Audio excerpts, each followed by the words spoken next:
fourth motion we're going to go over is what we call internal rotation. So it's going to essentially be the opposite direction that we were just working on in that previous video where we were doing external rotation. So the important things to know about this one is that it will help along with some of our other movements to be able to get that arm effectively up and behind their back. So super important for being able to do things like even wiping after going to the bathroom, being able to put on and take off a belt effectively, or tuck in a shirt, or even grab our wallet. So again, I'm going to come over to the opposite side of the table for this one, just so that you all have a better view of my body placement in that motion that's actually occurring at their shoulder joint. So going to come around over to the right side of the table.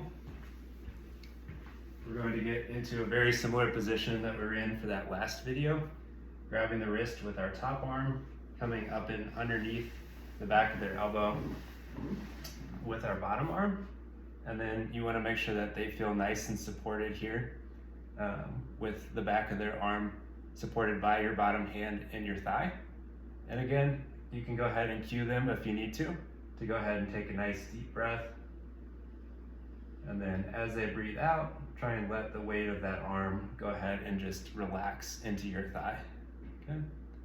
So one of the key differences here is now that we're in position, we're actually going to go ahead and switch our hands to where now our hand that's furthest away from their head is going to be on their wrist, and then our arm that's closest to the head of the table or the head of your friend or family member is going to be supporting underneath the back of their elbow. So from here, we're going to work again on rotating in the opposite direction of that previous one.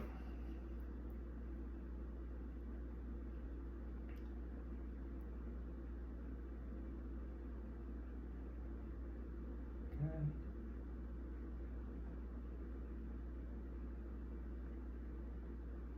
And we're going to work for a minute or two going that direction, working up to where it gets a little tight, a little sore, getting that feedback from your friend or family member as you go, and just kind of gently pushing into that barrier to where the motion may be a little bit more restricted.